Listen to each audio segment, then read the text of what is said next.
This conference will now be recorded.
এই মেধা মেধা sir. আচ্ছা, তোকে আমি অর্গানাইজার করে রাখলাম, ঠিক আছে? তুই ওকে ওই যখন মিটিংটা হয়ে যাবে তখন তুই ক্লোজ করে দিবি রেকর্ডিংটা বন্ধ করে। হ্যাঁ ওকে স্যার। Okay sir. আরে তুই হ্যাপি লাস্ট নিউ দু ইয়ার তিন দিন স্যার। class করিসনি কেন? হ্যাঁ স্যার, কিছু হ্যালো, বলছিলেন? হ্যাঁ বলছি তুই লাস্ট 2-3 দিন ক্লাস করিসনি কেন? স্যার আমি বাইরে ছিলাম, মানে কলেজেই গেছিলাম। তো আমি ওই দিন ও, আসতে পারিনি, তো ওই জন্য আমি ক্লাস করিনি। আর বাইরে আচ্ছা ছিলাম আচ্ছা যেহেতু, তো ওই জন্য ক্লাস হয়নি আচ্ছা স্যার। আচ্ছা আচ্ছা আচ্ছা, ঠিক আছে ঠিক আছে, আমি তোকে করে রাখলাম। তুই তাহলে যা প্রেজেন্টার করার হয়ে গেলে পরে ওই তোর মানে মানে কমপ্লিট হয়ে গেলে পরে তুই বন্ধ করে দিস, ঠিক আছে? আচ্ছা ঠিক আছে স্যার, ঠিক আছে sir. Okay and okay happy okay new okay. Year sir. হ্যাঁ হ্যাঁ, কি বলছিস? Happy new year. হ্যাঁ, happy new year, happy new year. হ্যাঁ। আচ্ছা আচ্ছা, ঠিক আছে।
Happy New Year, sir.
Hello.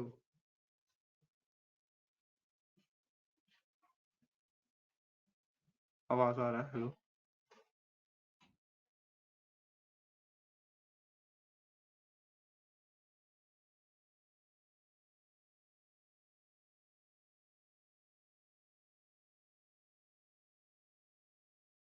Good evening sir. Good evening. Sir आपको प्रेजेंट कर दिया। हाँ हाँ हाँ, शेयर कर रहे हैं।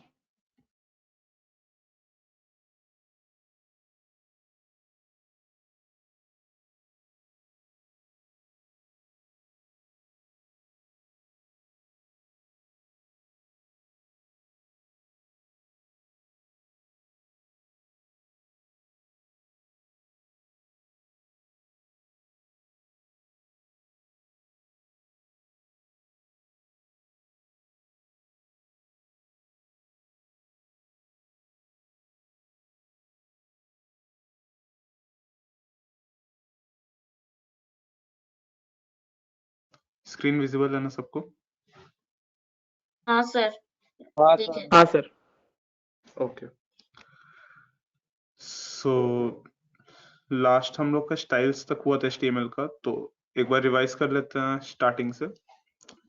तो सबसे पहले सर HTML का फुल फॉर्म कोई हेलो बता? हाँ सर पूछिए। सर बोल रहे कि एक बार लास्ट क्लास रिवीजन कर दीजिए ना। मैं हाँ ज्वाइन हाँ, नहीं पूरा किया। रिवाइज करा दे। ठीक है ओके ठीक है। हाँ तो कोई बताइए पहले HTML का फुल फॉर्म स्टार्टिंग से, एक बार पूरा रिवाइज कर लेते हैं। Sir hyper text markup language. Okay. और इसका सिंटैक्स कोई बता दीजिए कैसे लिखते हैं? बेसिक सिंटैक्स क्या होता है? Sir head sir greater than head greater than close मतलब वो दोनों पहले ब्रैकेट हेड है होता तो है। Greater than head and less than first है उसके बाद बॉडी उसके हेड बाद से पहले क्या होता है? एक सेकंड सर सर अभी सर शायद भूल गए हूँ। यहाँ देख लीजिए, स्क्रीन पे देखिए। सबसे पहले आपको ये लिखना होता है डॉक टाइप HTML ऐसा, हाँ सर हाँ सर हाँ जिससे सर। हाँ जिससे ब्राउजर को पता चले ये HTML फाइल है। उसके बाद आपको लिखना होता है HTML, और उसके बाद आपका उसके अंदर में आता है वो हेड टाइटल जो भी है। ठीक है। हाँ सर ठीक है सर। यहाँ पे उसके बाद आप बताइए ये टाइटल क्या होता है?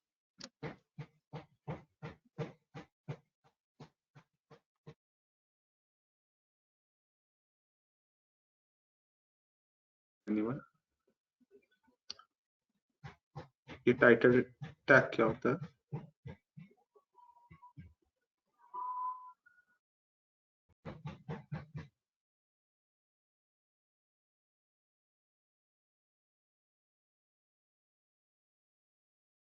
किसी को याद नहीं है?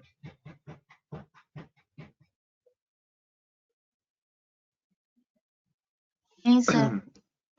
ये टाइटल सर आपका हम लोग यहाँ जो जो टाइटल सर देते हैं इसके लिए हम लोग सर यूज करते हैं। किसके लिए? सर टाइटल देने के लिए सर। टाइटल देने के लिए मतलब क्या? ये वाला जो टेक्स्ट है ये कहाँ आपको लिखा हुआ आता है?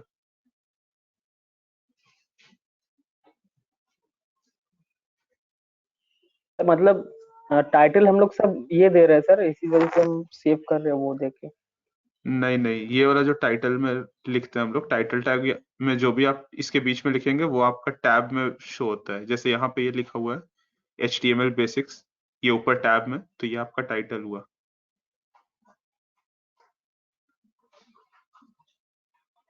हाँ समझ सर रहे हैं? भूल गया था। हाँ।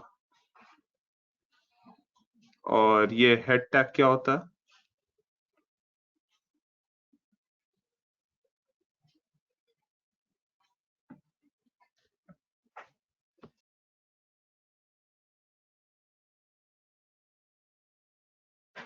सब भूल गए आप लोग? हेड टैग में आपका जो भी पार्ट होता है, मेटा डेटा या कुछ भी इंफॉर्मेशन होता है, वो सबसे पहले ब्राउजर को बता दिया जाता है कि ये सब आपको यूज करना है आगे, और इस डेटा के बेसिस पे आपका बाकी एलिमेंट्स रेंडर होता है ब्राउजर में। तो ये हो गया आपका हेड टैग। और बॉडी टैग बता सकते हैं कोई क्या है?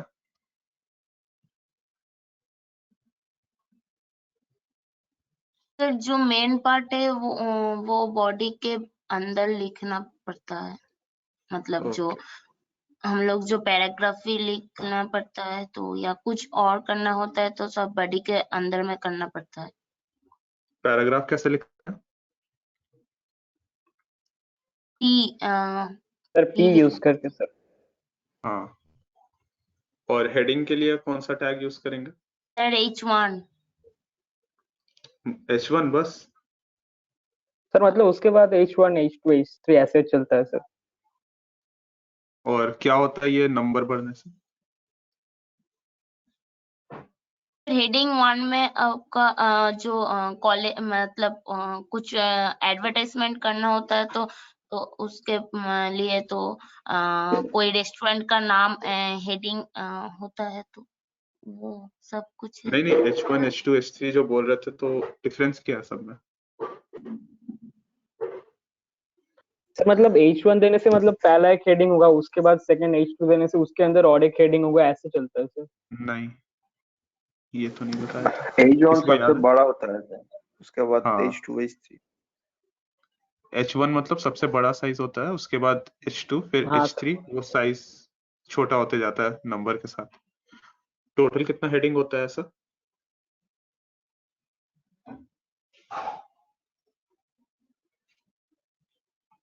ऐसा H1 5 H2 सर, H3 करके कितना होता है? 5 सर।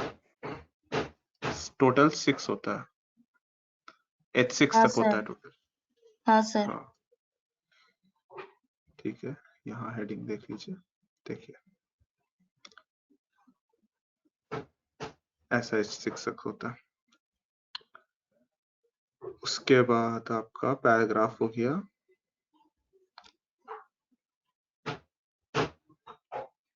और स्टाइल नहीं, एट्रीब्यूट्स में आ जाते हैं। चलिए, हाँ, ये ए टैग क्या होता है, किसको पता है? आप बताइए।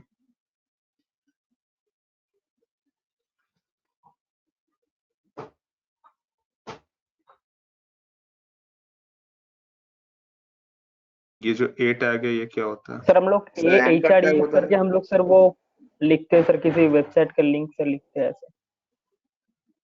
अच्छा, और ये href? सर एक बार HREF? ये समझा दीजिए ना एट्रीब्यूट्स का। अच्छा, एट्रीब्यूट्स किसको बोलते हैं वो तो पता है ना, बताइए एक बार एट्रीब्यूट्स किसको बोलते हैं? यहाँ वैसे लिखा हुआ है। कोई समझा दीजिए एट्रीब्यूट्स का मतलब।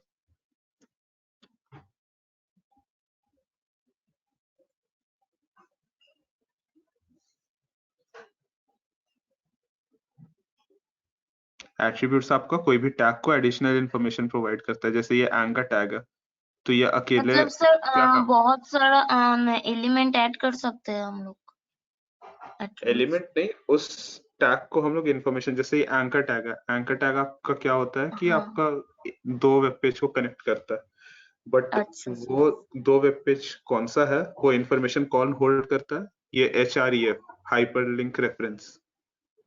तो अच्छा ये इससे आपको पता चलता है कि कौन सा वेबसाइट पे क्लिक करने से आप ट्रांसफर होंगे। जैसे यहाँ पे href में ये डाले हैं, तो यहाँ पे जैसे आप विजिट इस पे क्लिक करेंगे तो आप इस वेबसाइट पे चल जाएंगे। वैसा ओके सर। ओके तो सर।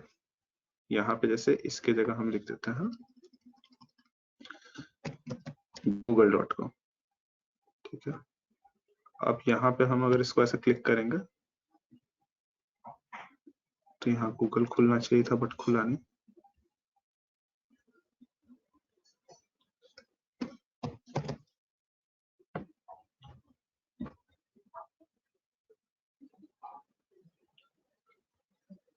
ठीक है, मतलब बेसिकली वही होता है कि आपका जो भी वहां लिखेंगे वो आपका उस वेबसाइट पे शिफ्ट हो जाएगा, और कुछ नहीं होता। Okay sir. Okay sir. हाँ, और ये IMG टैग क्या होता है? सर यहाँ पे इमेज ऐड करने के लिए ये यूज करता हूँ। और उसका एट्रीब्यूट क्या क्या है IMG टैग का?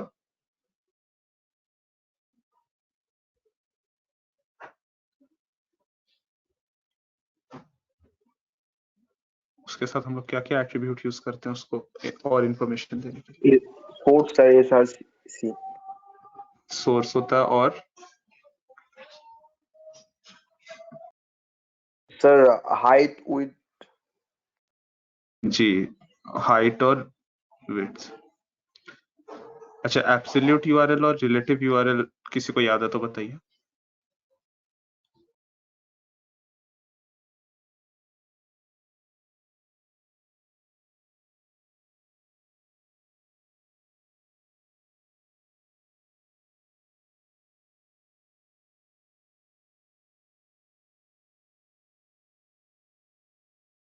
एब्सोल्यूट और रिलेटिव URL किसको बोलते हैं?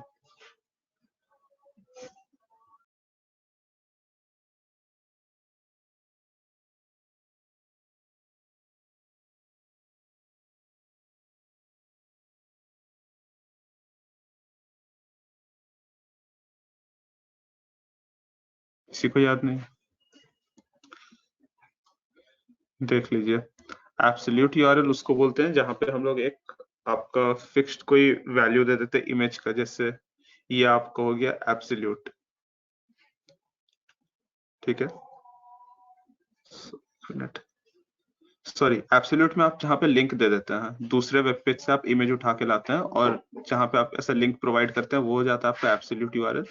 और रिलेटिव हो जाता है मतलब आपके सिस्टम के रिलेटिव, लाइक पेरेंट डायरेक्टरी है जहाँ पे आपका HTML फाइल है। जैसे यहाँ पे मेरा HTML फाइल है ये वर्कशॉप फोल्डर के अंदर, तो इसके रिलेटिवली मेरा इमेज कहाँ है?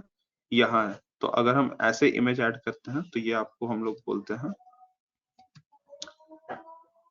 Relative URL। जैसे यहाँ SRC लिखे और यहाँ पे अगर हम देते हैं ये ऐसे, अगर हम कोई सोर्स प्रोवाइड करते हैं तो ये आपका हो गया रिलेटिव।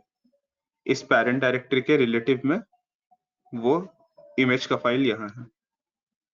और अगर यहाँ पे अगर हम ऐसा .com लगा देते कुछ URL जैसा, और इधर में हम इसको ना देके ऐसा www डॉट करके कुछ देते हैं, तो ये आपका हो जाता है एब्सोल्यूट,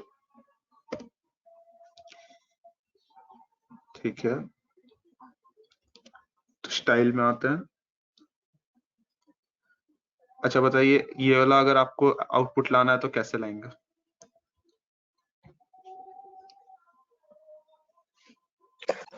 सर कलर देके रेड ब्लू ब्लैक।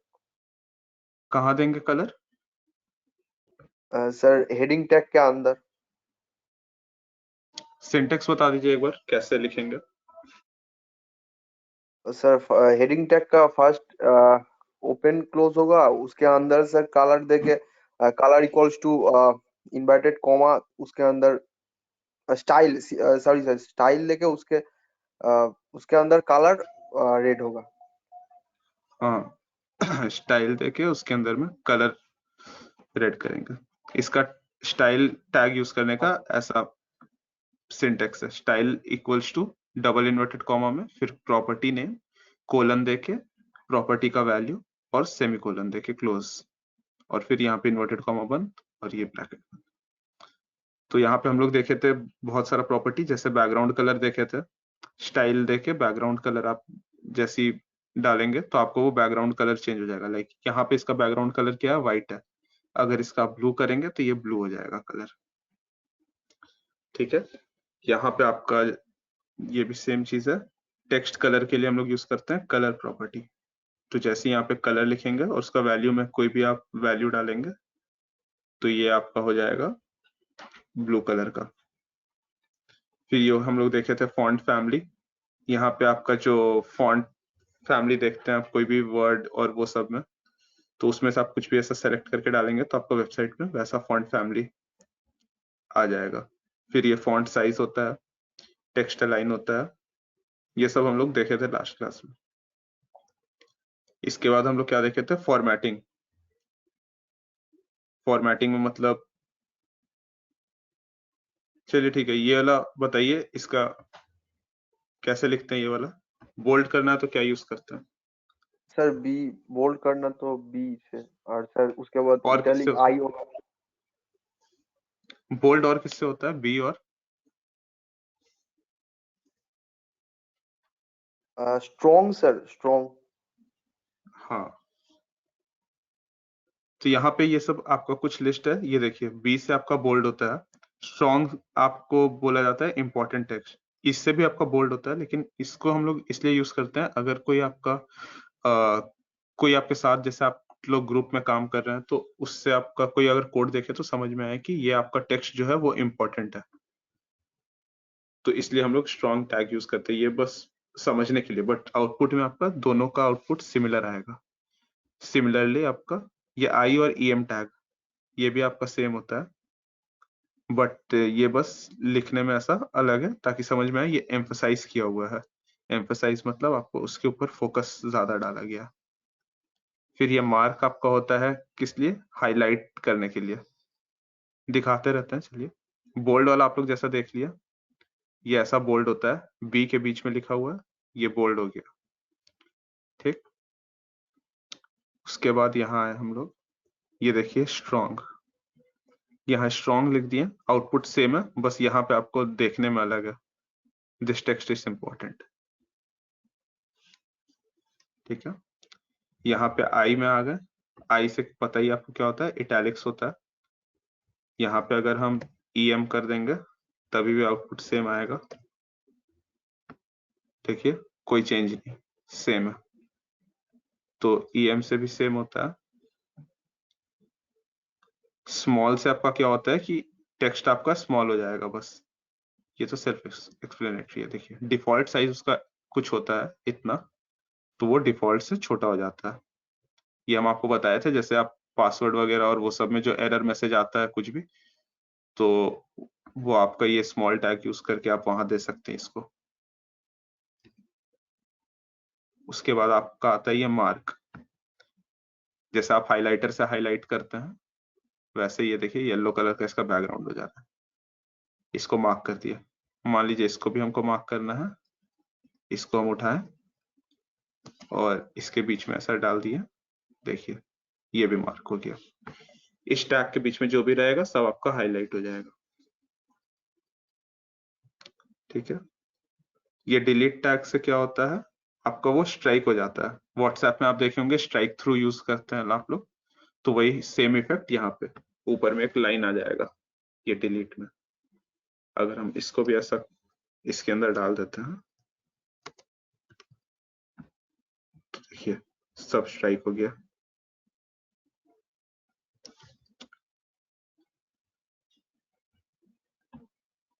ये आपका इंसर्ट, ये इंसर्ट आपका काइंड ऑफ होता है अंडरलाइन टैग। आप इंसर्ट भी लिख सकते हैं, और पहले यू यूज किया जाता था, इंसर्ट की जगह पे आप यू भी लिखेंगे तभी भी आपका सेम इफेक्ट होगा।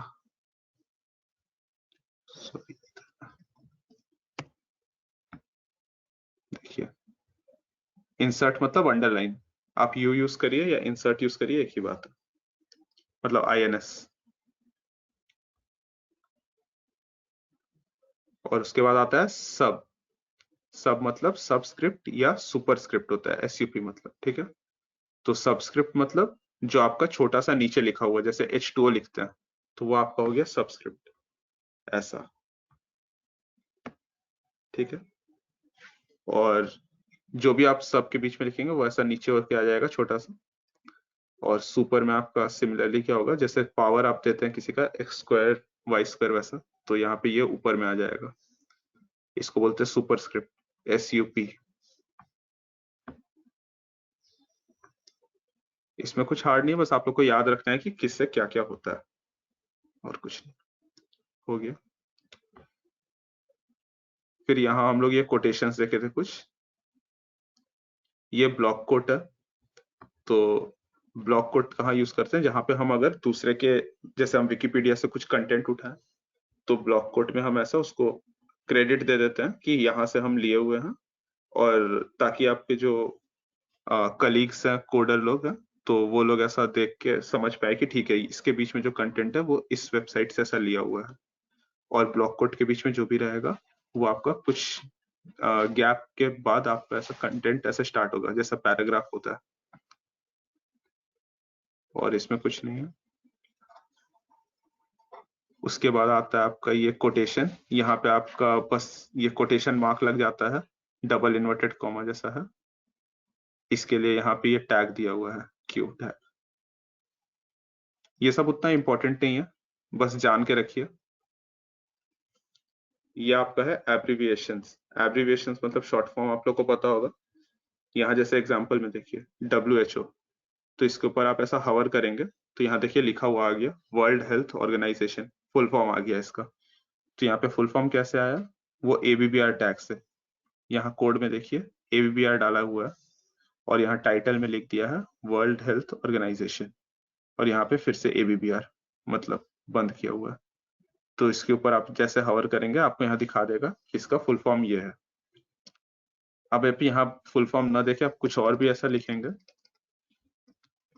जैसे XYZ, तो आप जो लिखेंगे वहां पे वो दिखाएगा। ये देखिए यहाँ XYZ लिखा हुआ आ गया, बट बेसिकली यूज उसी के लिए होता है, आपका फुल फॉर्म डालने के लिए। अब आ गया आपका ये एड्रेस। ये भी आपका कुछ नहीं है, सिमिलर टू आपका इटैलिक्स है, आई टैग, बट यहाँ पे आपका ये फॉर्मेट कर देता है ये एड्रेस को ऐसा इटैलिक्स में। ठीक है, यहाँ पे आप इसको हटा के अगर आई भी लिखेंगे तो भी इसका काम सेम ही होगा। देखिए कोई चेंज नहीं हुआ।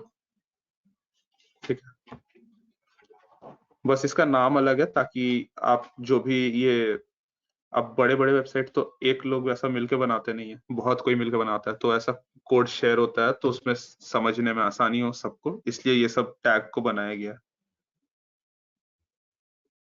ये साइट टैग, ये भी आपका सिमिलर है इटैलिक्स के। यहाँ पे द स्क्रीम को साइट में डाला है, ये आपका इटैलिक्स हो गया। ये सब देख लीजिएगा आप लोग, ये ला देख लीजिए बाई डायरेक्शनल ओवरराइड, ये आपका काम आ सकता है इन केस। इसमें आपका क्या होता है BDO, इसको बोलते हैं बाई डायरेक्शनल ओवरराइड। इसमें इसका एक एट्रीब्यूट होता है डायरेक्शन, और डायरेक्शन का प्रॉपर्टी क्या है RTL या LTR, मतलब राइट टू लेफ्ट और लेफ्ट टू राइट। ठीक है, तो यहाँ पे देखिए इसके बीच में जो भी लिखा हुआ है वो राइट से लेफ्ट लिखा हुआ है, ये देखिए उल्टा लिखा हुआ है। ठीक है, तो इसको हम लोग इसके लिए यूज कर सकते हैं। आप अगर कोई प्रोजेक्ट बना रहे हैं, आपको अगर ऐसा कुछ करने का जरूरत पड़ा तो वहां पे आप इसको ऐसा यूज कर सकते हैं। अभी हम अगर इसको L2 LTR कर देंगे, देखिए ये सीधा हो गया, लेफ्ट टू राइट हो गया। तो ये याद रखिएगा, ये भी उतना यूज नहीं होता बट पता रख सकते हैं। फिर हम लोग देखे थे कमेंट्स, तो कमेंट इसमें हम लोग कैसे लिखते हैं, ऐसे square bracket open exclamation mark 2 hyphen, उसके बीच में जो लिखना लिखिए, फिर 2 हाइफन और स्क्वायर ब्रैकेट क्लोज। इसके बीच में आप जो लिखेंगे वो पूरा कमेंट होगा। देखिए यहाँ पे भी देखिए, ये बस आपका इसके बीच में कुछ भी रहे, आपका टैग रहे, एलिमेंट रहे, जो रहे, सब कमेंट होता है।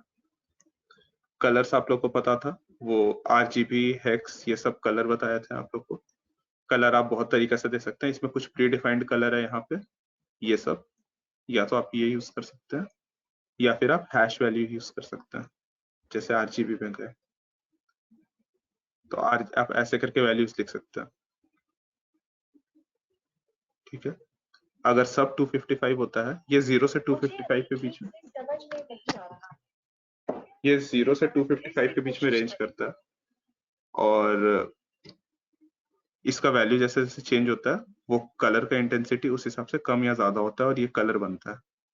यहाँ जैसे रेड 255 है तो यह रेड है, ग्रीन का वैल्यू कम हुआ, ब्लू का वैल्यू कम हुआ, तो ये कलर हो गया। अब आप इस वैल्यू को उठा के अपने कोड में अगर डालते हैं यहाँ पे कहीं पे भी, जैसे स्टाइल लिख के, यहाँ कलर लिख के,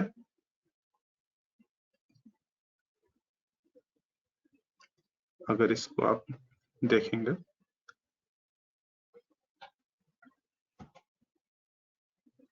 तो देखिए ये वाला चीज आपका इस कलर का हो गया, जो कलर अभी हम लोग सेलेक्ट किया। ठीक है, वैसे आप ये हैशटैग में भी लिख सकते हैं। ये आपका वाइट कलर जिसमें आपका होता है पूरा F, और ब्लैक कलर होता है आपका पूरा 0, और उसके बीच में आप कुछ भी कलर ऐसा चूज कर सकते हैं। ठीक है, देख लीजिए भी, कंट्रोल C अगर करते हैं, इसको हटा देते हैं और यहाँ पे अगर ये डाल देते हैं, देखिए आ गया ये कलर मेरा। उसी तरह होता है यहाँ पे HSL वैल्यू। इसमें भी आपका सेम चीज, 3 चीज होता है, बट इसमें और एक चीज आप ऐड कर सकते हैं, वो होता है अल्फा वैल्यू।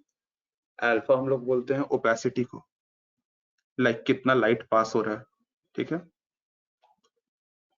यहाँ पे जैसे देखिए आप पूरा इसको ऐसा अगर कर दिए और अल्फा का वैल्यू देखिए कम है, तो ये ट्रांसपेरेंट ऐसा हो जाएगा हल्का, और इसको फुल कर देंगे तो पूरा डिप कलर, समझे? तो इसमें ये चीज है।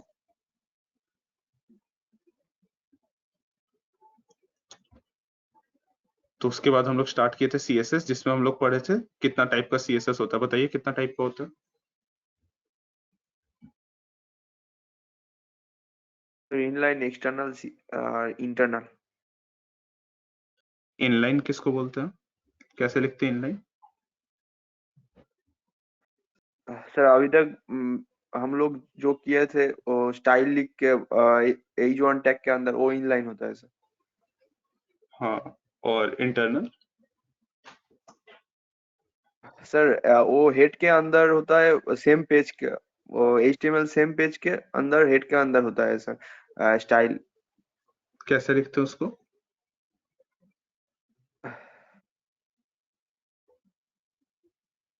चलिए दिखा देते हैं यहाँ पे। ये वाला जो हम लिखे हैं इसको हम लोग बोलते हैं इनलाइन स्टाइल। ठीक है, ये आपका जैसे H3 है, यहाँ पे हम स्टाइल दे दिए, इसका कलर आपका ये हो गया, जो भी यहाँ रखे हैं ये ग्रीन टाइप का। ठीक, और यहाँ पे जो है देखिए ये हेड टैग है, हेड में हम लोग टाइटल देते हैं। टाइटल आपका वो होता है जो टैब का ऊपर में नाम होता है, वो टाइटल होता है। उसके बाद हम लोग यहाँ और भी चीज ऐड कर सकते हैं, जैसे स्टाइल।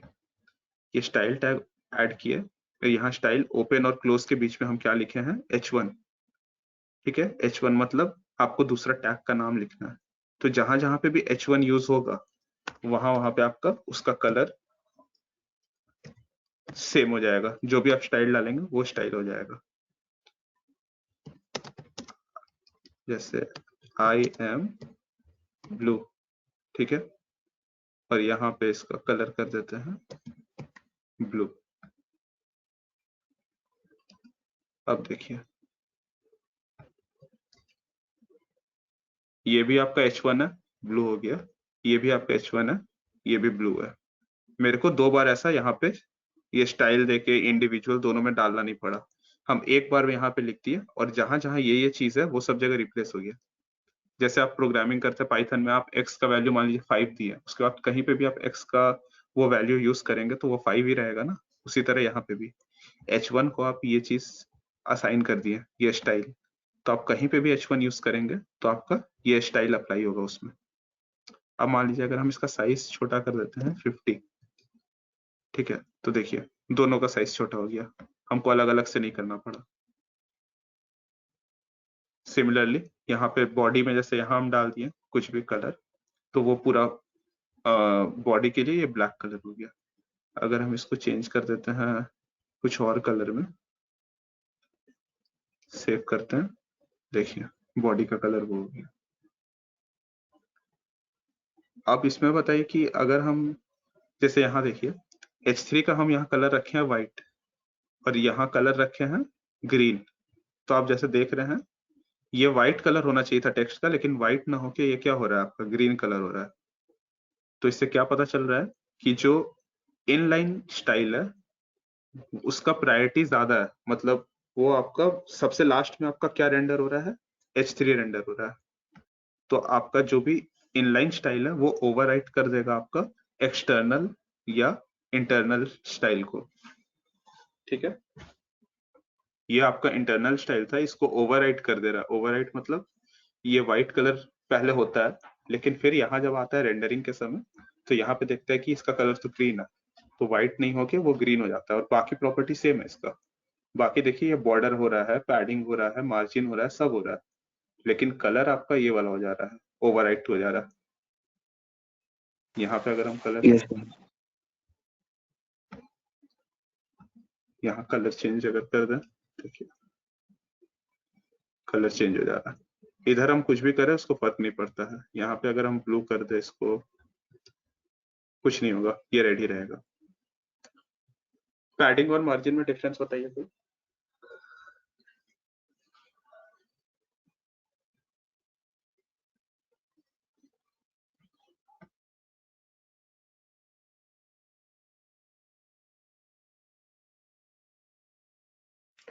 सर, मार्जिन तो होता है पूरा पूरा पेज में जो होता है ना, वो मार्जिन होता है। पैडिंग तो बॉर्डर के अंदर मतलब बॉर्डर के अंदर जो।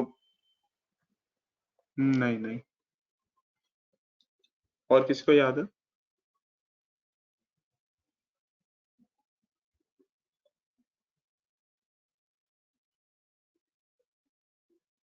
अच्छा, यहाँ तक किसी को कुछ डाउट है पहले बताइए। नहीं नहीं सर। सर, डाउट नहीं है सर। ठीक है, पैडिंग और मार्जिन किसी को याद है, डिफरेंस क्या है?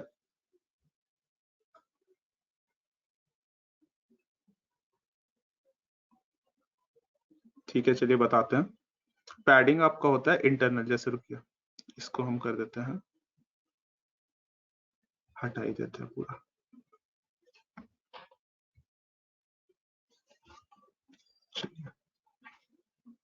देखिए उसको पूरा हटा दिए, ऐसा ये नॉर्मल आपका जनरेट होगा। और जो लोग लास्ट क्लास एब्सेंट्स है, यहाँ देखिए हम एक और यहाँ पे यूज किए प्रॉपर्टी बॉर्डर, ठीक है। ये बॉर्डर से क्या होता है, हम लोग को यहाँ पे पहले देना होता है साइज ऑफ, मतलब वो बॉर्डर कितना मोटा होना चाहिए, थिकनेस मतलब। तो यहाँ हम रखे 5 पिक्सल, अगर हम इसको कर देते हैं 2 पिक्सल, देखिए बॉर्डर का थिकनेस पतला हो गया। तो इसका पहला वैल्यू मेरा क्या होता है, थिकनेस। तो आप अपने हिसाब से कुछ भी यहाँ थिकनेस दे सकते हैं। उसके बाद हमको यहाँ पे देना होता है कि बॉर्डर का टाइप क्या है, सॉलिड है या यहाँ पे आप डैश रख सकते हैं। देखिए डैश रखने से वो ऐसा हो जाएगा, ऐसा टाइप्स होता है बॉर्डर का। तो यहाँ हम सॉलिड रखते हैं फिलहाल। और उसके बाद हम लोग को देना होता है कलर, जो हम दिए येलो, तो यहाँ पे येलो है, अगर हम कुछ और देंगे तो कलर चेंज हो जाएगा। तो ये होता है आपका बॉर्डर का प्रॉपर्टीज।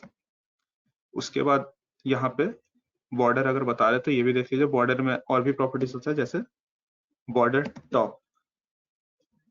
तो इससे आपका क्या होगा, देखिए सिर्फ ऊपर पे आपका बॉर्डर आया। उसी तरह आपका होता है यहाँ पे लेफ्ट राइट बॉटम, देखिए लेफ्ट हो गया। सिमिलरली राइट और बॉटम के लिए भी होता है। और सिर्फ अगर बॉर्डर लिखेंगे तो वो पूरा बॉर्डर बन जाएगा, ठीक है। अब आते हैं आपका पैडिंग और मार्जिन। तो पैडिंग बोलते हैं, यहाँ पे देखिए ये हेलो और बॉर्डर, इन दोनों के बीच में स्पेस नहीं है, ठीक है। ये जो बॉर्डर, ये हेलो है और ये जो बॉर्डर है देखिए एकदम चिपका हुआ है। तो अगर हम पैडिंग डालेंगे किसमें, H3, ये H3 एलिमेंट है, ठीक है। इसमें हम पैडिंग डालेंगे, मतलब ये हेलो जो है, हेलो 2 के बीच में हम पैडिंग डालेंगे। तो पैडिंग मतलब होता है आपका इंटरनल स्पेसिंग। ये हेलो 2 इस बॉक्स में है, तो अगर हम इसमें यहाँ पैडिंग ऐड करते हैं तो वो अंदर से उसका कुछ डिस्टेंस जितना भी हम डालेंगे उतना वो स्पेस आ जाएगा, जैसे 20 पिक्सल, ठीक है। तो वो चारों साइड से उसका देखिए 20 पिक्सल आपका जगह बन गया हर साइड से। इधर तो आपका कुछ था नहीं, तो आपको यहाँ पे पता नहीं चल रहा है राइट साइड में, बट यहाँ देखिए लेफ्ट टॉप और बॉटम आपका 20 पिक्सल हो गया। और जैसा बॉर्डर में बताए थे उसी तरह पैडिंग में भी होता है। यहाँ देखिए आप लेफ्ट कर सकते हैं, टॉप कर सकते हैं, राइट कर सकते हैं, कुछ भी। ये देखिए ऊपर नीचे कोई जगह नहीं है, राइट में भी कोई जगह नहीं है, यहाँ लेफ्ट सिर्फ लिखे हैं, तो लेफ्ट में आपका देखिए 20 पिक्सल छोड़ के ये शुरू हो रहा है। यहाँ पे अगर देखिए टॉप कर लीजिए आप, ये देखिए टॉप से आपका 20 पिक्सल छूट जा रहा है। तो पैडिंग बोलते हैं इंटरनल स्पेस के लिए। और यहाँ पे मार्जिन, मार्जिन आपका होता है, वो होता है आउटर स्पेस। ये देखिए मार्जिन किया, अंदर में अभी भी ये चिपका हुआ है, लेकिन पहले क्या था देखिए, बॉर्डर और स्क्रीन चिपका हुआ था, ठीक है। मार्जिन देखिए हटा रहे हैं, ये हटा हुआ है, देखिए यहाँ स्पेस नहीं है बीच में, बट यहाँ पे जैसे ही डालें देखिए 20 पिक्सल। अगर हम मान लीजिए और कम कर देते हैं इसको, देखिए 100 पिक्सल, और ये चारों साइड से हो रहा है। ये देखिए इधर से भी, इधर से भी, इधर से भी, चारों साइड से ये आपका आ रहा है। और अगर आपको कोई पर्टिकुलर साइड में चाहिए तो इसमें भी सेम ऐसे करके, जैसे आप टॉप कर दिया, देखिए आजू बाजू कहीं कुछ नहीं, ऊपर से 100 पिक्सल नीचे हो गया ये, ठीक है। तो यही होता है डिफरेंस। और यहाँ पे मान लीजिए पैडिंग दे देते हैं इसमें 25 पिक्सल, तो ये देखिए ऐसा हो गया ये। कोई डाउट यहाँ तक समझ में आया पैडिंग और मार्जिन? हाँ Yes, सर, sir. समझ गए सर। ठीक है, तो अब आते हैं हम लोग आज का टॉपिक पे, जो है हम लोग का एक्सटर्नल सीएसएस था। इनलाइन हो गया था, इंटरनल हो गया था, एक्सटर्नल। अब एक्सटर्नल सीएसएस क्या होता है? तो यहाँ पे क्या होता है, एक्सटर्नल सीएसएस मतलब आपका ये जो स्टाइल हम यहाँ लिख रहे हैं इसी सेम फाइल में, इसको यहाँ ना लिख के हम क्या करेंगे, यहाँ एक न्यू फाइल बनाएंगे। मान लीजिए कुछ भी नाम रख सकते हैं, xyz.css। इस जैसे हम लोग HTML फाइल को कैसे सेव करते थे, .html से, तो ये जो स्टाइल वाला फाइल है उसको हम लोग कैसे सेव करेंगे, .css। इसको कर दिए हम सेव। अब मेरा जितना स्टाइल है सब इसमें जाएगा, ठीक है। तो हम ये क्या करते हैं, फिर पूरा स्टाइल को ऐसे ले लेते हैं, यहाँ से हटा देते हैं। देखिए मेरा ये पूरा स्टाइल को हम लिए, यहाँ से कट कर लिए, यहाँ पेस्ट कर दिया, ठीक है। और यहाँ से इसको भी हटा देते हैं क्योंकि इसमें तो कुछ है नहीं। सेव करते हैं, देखिए कुछ हो रहा है, नहीं हो रहा है।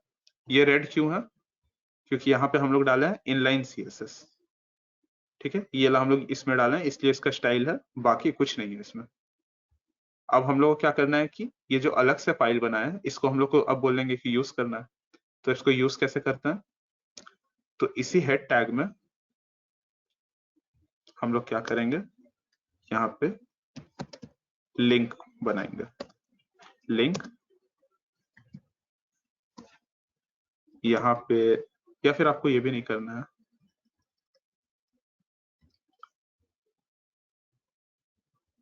देखिए ये वाला जो सिंटेक्स है ऐसे लिखता है, यहाँ पे लिंक लिखना है। ये जो रिलेटिव लिखा है ये वाला आपको इसका जरूरत नहीं है, डायरेक्ट href लिखिए, और यहाँ पे जो भी फाइल का नाम है लोकेशन के साथ यहाँ पे आपको ऐसा लिख देना है। तो इससे आपका क्या होगा, वो फाइल इंक्लूड हो जाएगा। href लिखे, नीचे पे भी देखिए, यहाँ पे हम लोग आपको फॉन्ट वाला यूज करके दिखाए थे, यहाँ पे फॉन्ट इंपोर्ट किए थे, उसी तरह यहाँ पे हम लोग CSS इंपोर्ट करेंगे। ये देखिए CSS का फाइल अपना सेलेक्ट कर लिए, ठीक है। अब हम इसको सेव करेंगे तो मेरा पहले जैसा था वैसे ही हो जाएगा। अरे क्यों नहीं हो रहा है,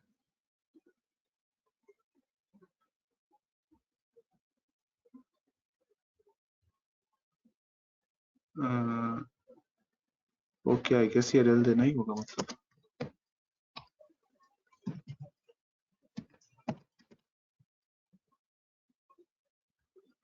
अच्छा ठीक है, पहले ऐसा नहीं था, आज अभी मतलब हम लोग को ये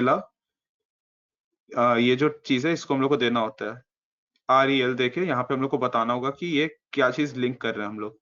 तो हम जैसे ही बताएं कि ये स्टाइल शीट लिंक कर रहे हैं अपना, तो ये क्या करता है, इस फाइल में फिर जाता है, यहाँ से जैसे नॉर्मल हम लोग इंटरनल कर रहे थे, सिमिलरली यहाँ पे भी सारा स्टाइल को रीड करता है और इसमें अप्लाई कर देता है। ठीक है, अब यहाँ पे आप इससे मतलब क्या फायदा है कि आप लोग अगर बहुत बड़ा बड़ा कुछ वैसा प्रोजेक्ट कर रहे हैं तो आपको इजी होता है बहुत, मतलब काम करने के लिए। स्टाइल अलग रहेगा, आपका मेन स्ट्रक्चर अलग रहेगा HTML का, तो काम करने में आसानी हो जाता है।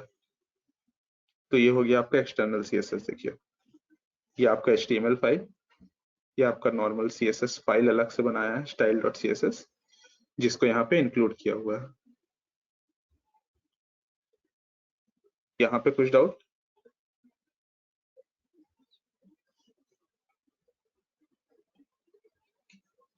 हाँ सर। नहीं सर, समझ गया सर। ठीक,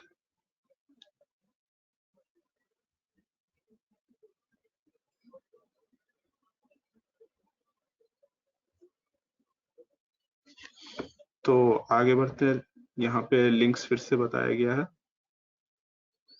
तो ये तो आप लोगों को पता बताए हैं, ए होता है यहाँ पे href, यहाँ URL देने से ये लिंक हो जाता है। ठीक है,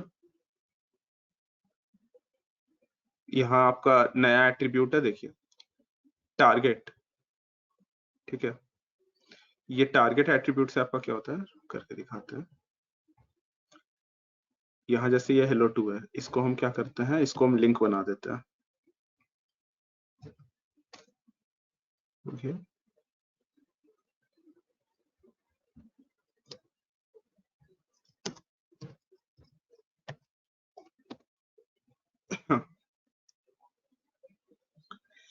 यहाँ पे इसको रख देते हैं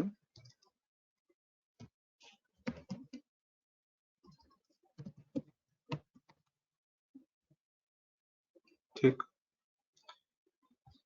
अब अगर जाके देखेंगे, देखिए ये अंडरलाइन ऐसा लिंक वाला आ गया, इसके ऊपर ऐसा एरो आ रहा है, इस पे क्लिक करेंगे, ये YouTube खुल जाएगा। लिंक अगर आप सही से यहाँ डालेंगे, HTTP वगैरह सब लगा के आप लिंक डालेंगे तो आपका ये YouTube खुल जाएगा। ठीक है, तो यहाँ पे ये जो टारगेट एट्रीब्यूट है वो आपका क्या करता है, उसमें आपका कुछ प्रॉपर्टीज है, सेल्फ, ब्लैंक, पेरेंट और टॉप। तो सेल्फ मतलब आपका बाय डिफॉल्ट जो होता है, देखिए यहाँ पे हम क्लिक कर रहे हैं तो ये क्या हो रहा है, आपका इसी पेज में ऐसा खुल रहा है। ठीक है, इस टैब में खुल रहा है। बट अगर हम टारगेट में जाके इसको टारगेट और यहाँ पे अगर हम लगाते हैं ब्लैंक, ब्लैंक में क्या लिखा है, opens the document in a new window, तो यहाँ ऐसा अंडरस्कोर और ब्लैंक लगा दिए।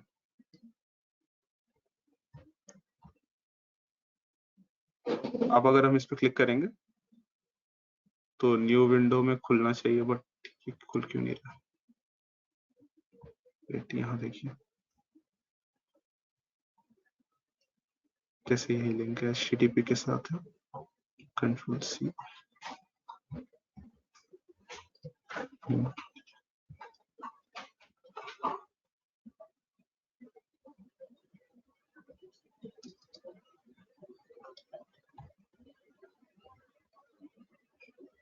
ये देखिए ये नए विंडो में ऐसा खुला है। पहले क्या हो रहा था कि इसी में खुल रहा था, इस पे हम क्लिक कर रहे थे, देखिए वापस से ये नए विंडो में खुला है। तो ये होता है आपका टारगेट से आप कहाँ खोलना चाहते हैं। जैसे कितना बार आप देखेंगे कि सेम पेज में खुल जाता है, कितना बार आपका अलग से खुलता है, तो इसी में होता है। उसके बाद है ये पेरेंट, इसमें आपका क्या होता है कि यहाँ पे जैसे बोला है क्या, open the document in the parent frame. तो यहाँ पे आप लोग जब आई फ्रेम पढ़ेंगे, आई फ्रेम करके एक टैग होता है, उसमें क्या होता है कि आपका सेम वेब पेज के अंदर एक और वेब पेज होता है। जैसे आपको दिखा दे रहे, एक बार चला के यहाँ पे आई फ्रेम, देखिए ये एक वेबसाइट है, उसके अंदर यहाँ पे सेम वेबसाइट खुला हुआ है। यहाँ पे आप पूरा कुछ सब काम जो नॉर्मल वेबसाइट में करते हैं वो आप इसके अंदर कर सकते हैं। ठीक है, इधर गया। तो अगर आप उसमें टारगेट आप सेट करेंगे पेरेंट, तो मतलब ये जो पेरेंट है, मतलब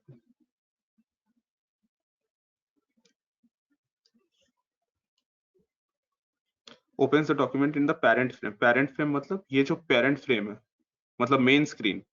तो आप कहीं पे भी क्लिक करेंगे तो वो आपके मेन स्क्रीन में ऐसा पेरेंट फ्रेम में खुलेगा। तो ये इसका मतलब वो होता है। और ये टॉप वाला मतलब opens the document in the full body of the window। इसको करके देख लेते हैं। अंडरस्कोर टॉप,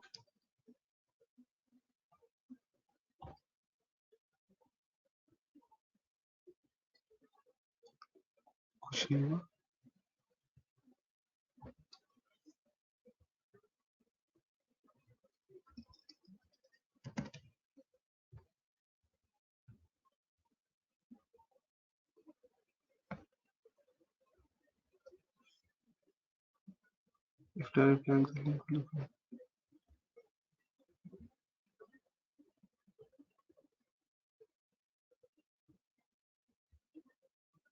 ये भी हमको लग रहा है कि ये ये दोनों टैग आपका फ्रेम वाला विंडो के लिए है। आई फ्रेम अगर यूज करेंगे तो ये दोनों आप प्रॉपर्टीज यूज कर सकते हैं, क्योंकि नॉर्मल में तो ये नॉर्मल जैसा काम कर रहा है। ठीक है, और यहाँ पे मेनली बेसिकली यही वाला यूज होता है आपका ब्लैंक और सेल्फ। फिर एब्सोल्यूट यूआरएल और रिलेटिव यूआरएल बताए हैं। ये एब्सोल्यूट यूआरएल जहाँ पे हम लोग लिंक देते हैं, और ये रिलेटिव यूआरएल जहाँ पे हम लोग अपने सर्वर से फाइल लेके खुद का सिस्टम का फाइल यहाँ यूज करते हैं।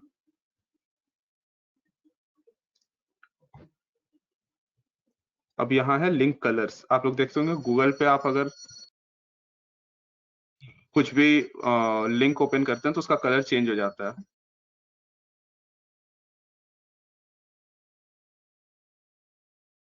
तो वो आपका कलर यहाँ से चेंज हो जाता है। देखिए, ये भी प्रॉपर्टी है आपका स्टाइल का, कि आप कोई भी ऐसा टैग लिखेंगे उसके बाद कोलन देके आप उसका प्रॉपर्टी लिख सकते हैं। जैसे ये लिंक का कलर हो गया, ये आपका कलर तब होगा जब आप बोला साइट को विजिट कर चुके होंगे। ठीक है, तो जैसे यहाँ करके दिखाते हैं।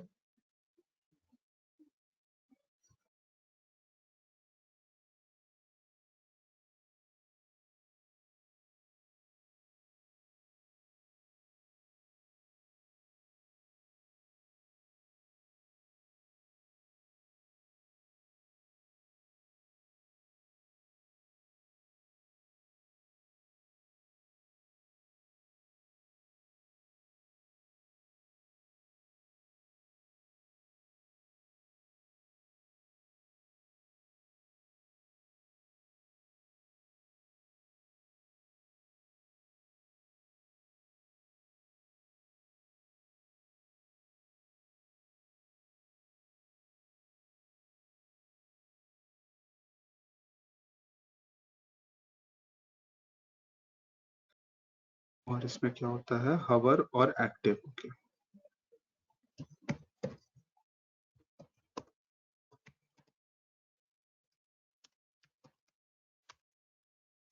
इतना देख लेते हैं, पहले इसको सेव किया, इसको बंद करते हैं। देखिए, यहाँ हम लोग बाय डिफॉल्ट लिंक का कलर क्या रखे हैं, ग्रीन। तो ये जो नीचे देखिए अंडरलाइन है वो ग्रीन है। अब इसके ऊपर जैसे हम हवर कर रहे हैं देखिए पिंक हो जा रहा है। अभी हम सेट किए थे इसको यहाँ पे क्या, हवर पे देखिए पिंक कलर ये रखे थे, यहाँ पे हवर पे ये पिंक हो जा रहा है। और ये लिंक हम विजिट किए हुए इसलिए ग्रीन है। ओके, विजिटेड में ग्रीन था तो यहाँ ग्रीन है। भी अगर हम इसको नया लिंक बना देते हैं,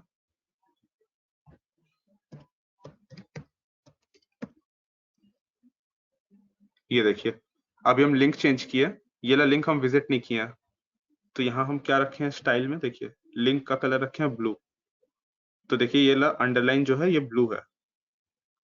ओके, अगर हम इस पे क्लिक कर दिए एक बार, ये पेज नहीं खुला, कोई बात नहीं।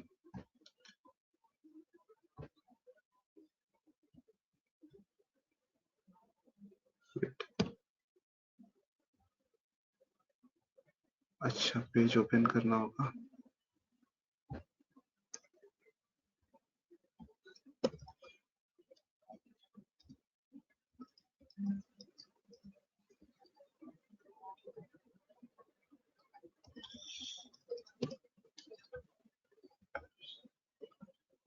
विजिटेड लिंक आपका देखिए ग्रीन हो जा रहा है और ये हवर करने से आपका पिंक कलर रह रहा है।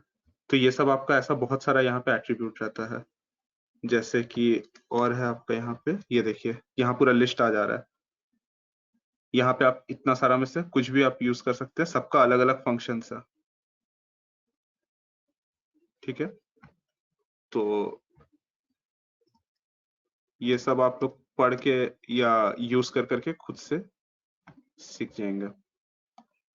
तो यहाँ पे जैसे ये एक्टिव एक्टिव मतलब जब तक ये लिंक ओपन है तब तक आपका कलर क्या रहेगा लिंक का, वैसा। फिर यहाँ आ गया बटन। ये बटन को आप कैसे लिंक कर सकते हैं, ये भी सिंपल है। अच्छा, आप लोग का टास्क है एक तो बटन बनाना है, तो ये बटन कैसे बनाएंगे आप लोग? अभी तक जितना सीखे उससे ये बटन कैसे बना सकते हैं, किसी को आइडिया कोई?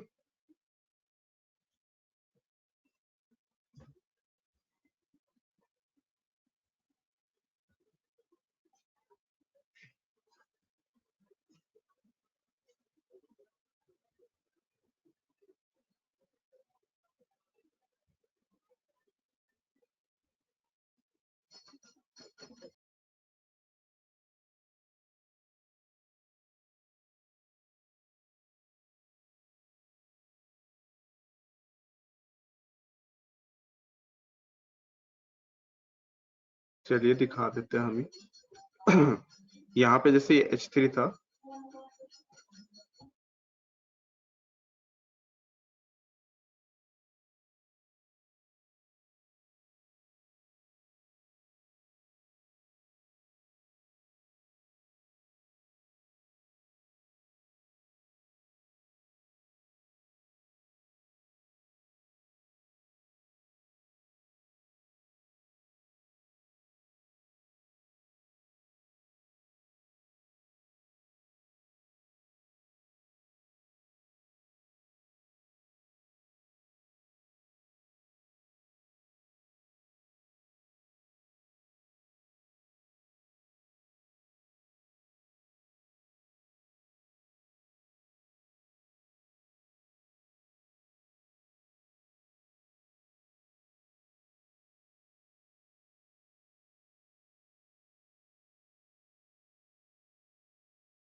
देखिए तो यहाँ पे आप लोग, यहाँ पे हम क्या किए, सिर्फ इसका बैकग्राउंड कलर ऐड कर दिए हैं, और यहाँ ये विड्थ करके एक प्रॉपर्टी होता है, ये ऐड कर दिया। और बॉर्डर आप चाहे तो रख सकते हैं, नहीं रख सकते, जैसा आपको बटन डिजाइन करने का मन है। तो ये देखिए ये बटन हो गया मेरा। ठीक है, इस पे ऐसा क्लिक करेंगे, ये काम करेगा। इसको ठीक है। अब यहाँ पे अगर हमको करना है कि बटन का जैसे कलर भी चेंज होना चाहिए, तो हम लोग क्या यूज करेंगे, हावर प्रॉपर्टी।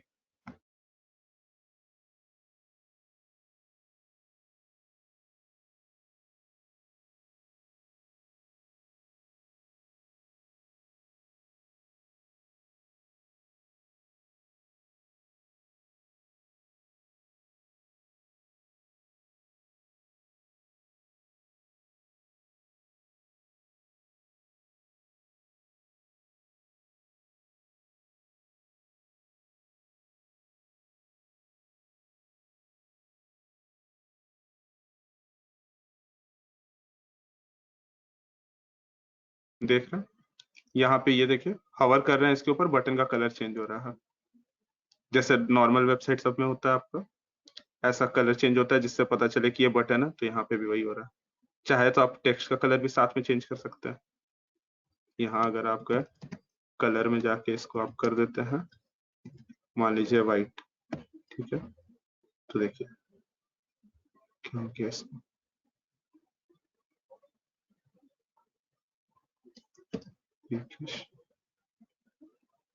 ओह, यहाँ तो इनलाइन डाले हुए हैं ना।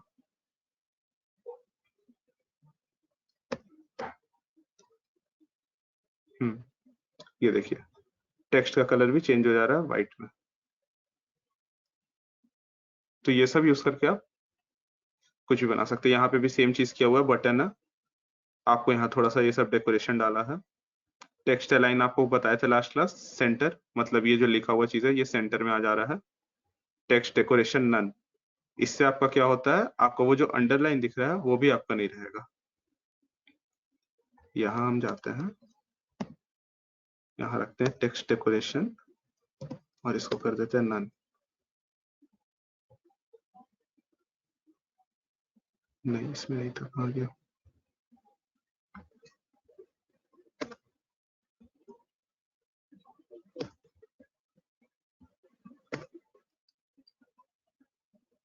हाँ, तो वो यहाँ पे क्या हुआ था कि इसमें ये काम नहीं कर रहा था टेक्स्ट डेकोरेशन, क्योंकि ये H3 टैग किसके अंदर है, ए टैग के अंदर है। मतलब इसका पेरेंट टैग क्या है, ए। इसको हम लोग बोलते हैं पेरेंट टैग। ये हो गया इसका चाइल्ड टैग, क्योंकि ये इसके अंदर है ये वाला टैग, ठीक है। तो हम लोग पेरेंट टैग में क्या डालें कि जो भी टैग इसके अंदर है उसमें टेक्स्ट डेकोरेशन क्या होना चाहिए, नन होना चाहिए, ए वाला के अंदर, इस ए टैग में। तो वो जो आपको अंडरलाइन दिख रहा था वो अंडरलाइन आपका यहाँ से चला गया, ठीक है। ये नॉर्मल हो गया बटन जैसा। तो यहाँ पे ये एक नया प्रॉपर्टी था। बाकी डिस्प्ले आप लोग को पता है, डिस्प्ले का भी आपका बहुत सारा प्रॉपर्टी होता है, वो बाद में जाके आप लोग को बताएंगे। और यहाँ जैसे कर देते हैं टेक्स्ट अलाइन भी, सेंटर। देखिए ये हेलो सेंटर में आ गया, ठीक है। तो ये आपका लिंक्स हो गया। फिर आपका आता है यहाँ पे लिंक का बुकमार्क। ये आपका इंटरेस्टिंग चीज है, इसको पहले करके दिखा देते हैं, उसके बाद आपको या फिर यहाँ से सही समझ में आ जाएगा। यहाँ हम लोग का एक एट्रीब्यूट होता है आईडी। कोई भी आप एलिमेंट में आईडी का टैग, मतलब आईडी एट्रीब्यूट डाल सकते हैं, ठीक है। और आईडी जैसे, आईडी का फुल फॉर्म क्या होता है, आइडेंटिफिकेशन। तो ये आपका क्या होना चाहिए, हमेशा यूनिक होना चाहिए। अगर ये यूनिक नहीं होगा तो आपका HTML में जैसे एरर नहीं आता है, बट आप उसमें जो भी उस आईडी का यूज करेंगे तो वो आपका काम नहीं करेगा, क्योंकि अगर डुप्लीकेट वैल्यू होगा तो आपका वो पता नहीं कर पाएगा कि किसके ऊपर वो फंक्शन या वो स्टाइल अप्लाई करना है। तो यहाँ पे जैसे इसका आईडी है C4, ठीक है। और यहाँ पे ये जो href है लिंक, ये हम ना दूसरे पेज का दे रहे हैं या वेबसाइट का, ये हम दे रहे हैं खुद के पेज के एक आईडी का। और आईडी के आगे हम लोग हैश लगाते हैं हमेशा तो यहाँ पे #C4 लिख दिया। तो देखिए क्या होगा, यहाँ पे देखिए सबके आगे में यहाँ आईडी दिया हुआ है, ठीक है। यहाँ चैप्टर 4 में आईडी C4 लगा दिया और यहाँ लिखा है जंप टू C4 और यहाँ पे ए टैग यूज किया। देखिए ए टैग यूज किया और उसके अंदर में #C4 लिखा हुआ है। तो यहाँ जैसे क्लिक करेंगे, देखिए चैप्टर 4 पे आ गए हम।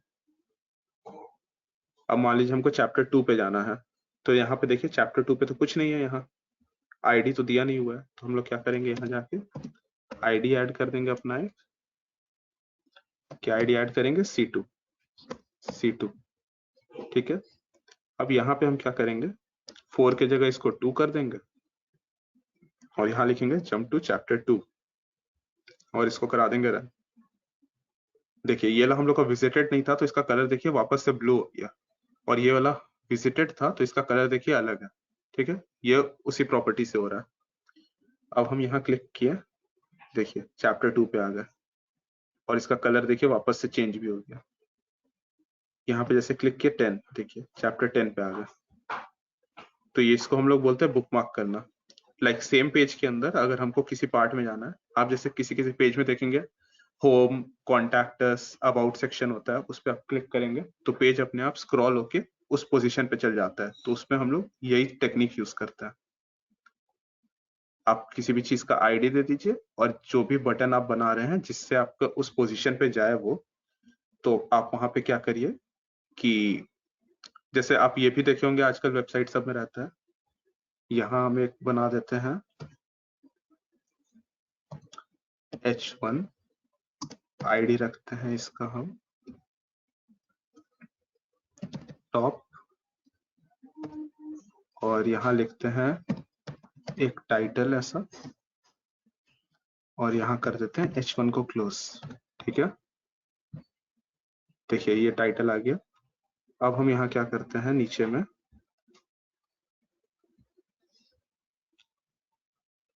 ये सेम चीज को ऐसे लेते हैं, कॉपी करते हैं ये नीचे में ऐसा डाल देते हैं और यहाँ पे लिखते हैं जंप टू टॉप और आईडी में यहाँ लिख देते हैं टॉप। कि आजकल आप लोग वेबसाइट में देखते होंगे यहाँ साइड में एक छोटा सा एरो आ जाता है जहाँ पे आप क्लिक करने से वापस से आप टॉप पे आ जाता है। तो वो भी कैसे काम करता है ऐसे है, देखिए यहाँ पे क्लिक किया आप वापस से टॉप पे आ गए। कहाँ? टाइटल। तो ये आपका हो गया बुक मार्किंग। यहाँ तक डाउट किसी को कुछ?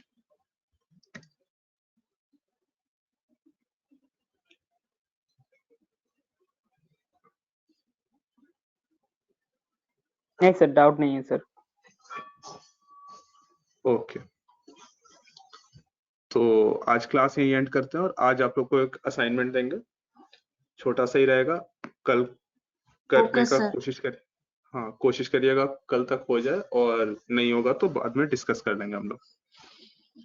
तो अगर डाउट नहीं है तो आप लोग लीव कर सकते हैं। Okay sir. Okay sir, thank you sir.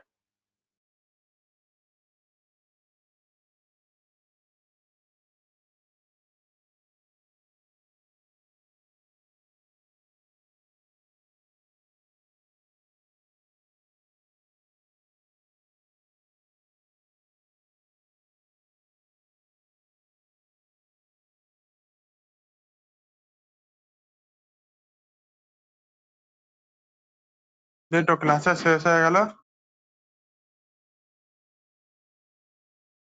क्या? हेलो।